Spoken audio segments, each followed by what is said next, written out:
Hi, boys and girls. I'm going to read you Mr. George Baker. It's two people sitting on a porch.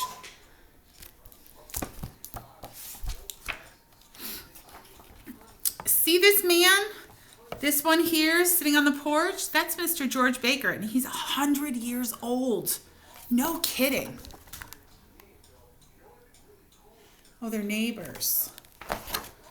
Hurry up, Harry, Mr. Harry in charge. That's George, all snappy and happy in the morning. He always calls hurry up, Harry, when I'm crossing lawns, his and mine, and he's always the first, waiting on the porch. What are they waiting for?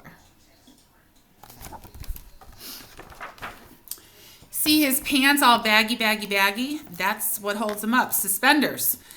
Brown baggy pants with two side pockets and two in back. There's candy in those pockets. Little chocolate candies and twisty silver wrappers. George pops one in his mouth, and I do too.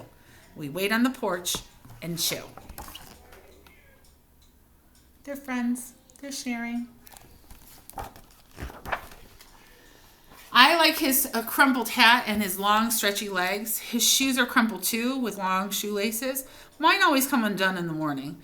Let's have a look, says George, making two double knots that never come undone. Not ever. See this man? This one here is zipping up his book bag. His book bag is red like mine, and there's a book inside. But George can't read.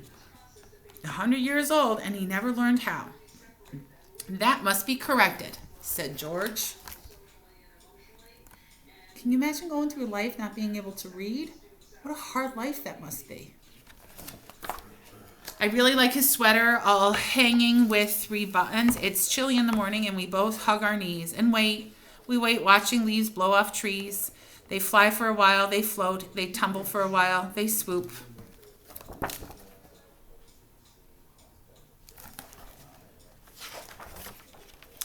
Now the screen door creaks, and you know who teeters out? Mrs. Baker, and some people say she's 90. Well, here you are, Harry, looking after my George. Mrs. Baker puts a sack on the step beside George, and there's a lunch in the sack for later. For the man I love, says Mrs. Baker. Oh, she kisses him. She's taking care of him. 90? And 100? Why, Mrs. B, you flatter me. George gets up all crookedy and slow, and the next thing you know, they're dancing. Then Mrs. Baker gives a wave and wink. Goodbye, she says. Be good, she says, and goes back into the house with purple shutters.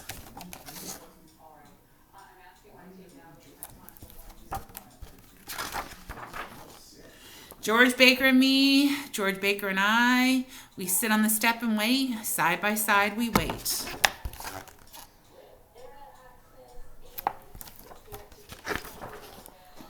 See those crookedy fingers going tappity on his knees? They fly across his knees. Tippity boom, tippity boom, boom, tap. Mr. George Baker is a drummer man, and some people say he's famous. Sometimes he drums on his porch at night, and the neighbors come by. Up the road and down the road, they come to hear my drummer man. Maybe that's what he did when he was younger. A musician.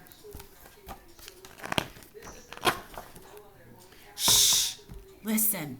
George gets up real slow. I take his hand and he takes mine, and we shuffle down the walk to the big school bus.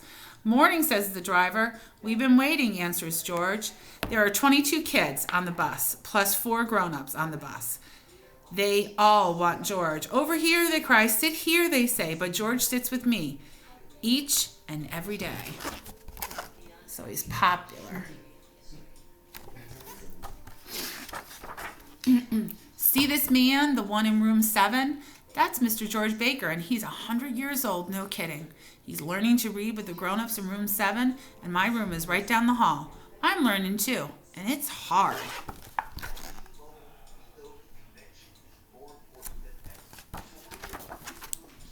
We can do it, says George after school. Our books are green, and his lips sound out the letters, real slow, but his fingers fly across his knees like a big old drum.